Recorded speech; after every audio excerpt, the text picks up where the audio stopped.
26 मार्च 2003 के दिन गुजरात में हर दिन की तरह सूरज उगा। सुबह करीब 7:30 बजे भाजपा के कद्दावर नेता और गुजरात के गृह मंत्री रहे हरेन पांड्या अपनी मारुति 800 कार लेकर एक पार्क में टहलने के लिए निकले। लेकिन कुछ देर बाद ही पूरे अहमदाबाद में एक खबर ने सनसनी फैला दी कि गुजरात के मुख्यमंत्री नरेंद्र मोदी के सबसे बड़े विरोधी नेता हरेन पांड्या की गोलियों से भूनकर हत्या कर दी गई है। अहमदाबाद शहर में इस मौत को एक राजनीतिक हत्या की तरह देखा गया। इसके बाद एक नजदीकी अस्पताल में हरेन पांड्या का शव ले जाया गया। जब वहां पर मुख्यमंत्री नरेंद्र मोदी पहुंचे तो हरेन पांड्या के पिता ने उन्हें वहां से चले जाने के लिए कहा।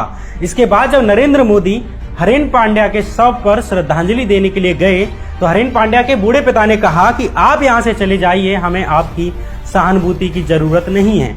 भाजपा और आरएसएस से जुड़ा एक ब्राह्मण परिवार होते हुए भी हरेन पांड्या का परिवार नरेंद्र मोदी को ही उनकी हत्या का जिम्मेदार मानता रहा है।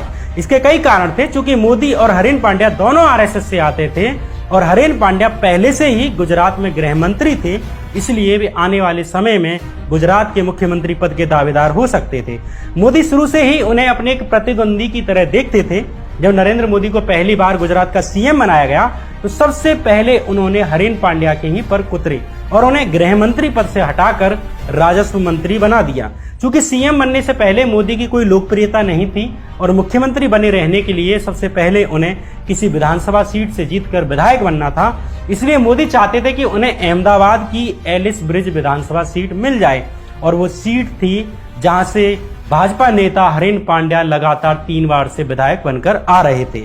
जब हरेन पांड्या ने मोदी को अपनी विधानसभा सीट देने से मना कर दिया तो वे मोदी की नजरों में खटकने लगे। इसी बीच जब गुजरात में दंगे होने लगे, 3000 से अधिक लोगों की हत्याएं हुई, जांच होने लगी कि इतने बड़े स्तर पर दंगे किसने कराए, तब एक खबर उड़ने लगी कि मोदी के एक मंत्री ने मोदी की एक सीक्रेट मीटिंग को लेकर एक जांच आयोग को बयान दिया है। हरेन पांड्या की जासूसी होने लगी इसके बाद और खुफिया विभाग के एक आईपीएस अधिकारी की डायरी से पता चलता है कि ये जासूसी नरेंद्र मोदी के कहने पर हरेन पांड्या की जा रही थी। हरेन पांड्या को मंत्रिमंडल से बाहर निकाल दिया गया और दंगों के तुरंत बाद हुए चुनाव में नरेंद्र मोदी ने उन्हें टिकट भी नहीं दी। कुछ महीने बाद ही हरेन पांड्या की इसके बाद रहस्यमय तरीके से हत्या हो जाती है। इस हत्या को एक राजनीतिक हत्या की तरह देखा गया। बाद में कई साल बाद खुलासा हुआ कि सोहराबुद्दीन नाम के एक गैंगस्टर को हरेन पांड्या की हत्या करने की सुपारी दी थी और ये सुपारी किसी और ने नहीं बल्कि मोदी और अमित शाह के प्रिय पुलिस अधिकारी डीजी बंजारा ने दी थी। साल 2005 में सोहराबुद्दीन को भी गुजरात पुलिस ने एक फर्जी एनकाउंटर करके निपटा दिया और इसका आरोप भी ये लगा कि ये सोहराबुद्दीन को भी डीजी बंजारा ने ही निपटाया है।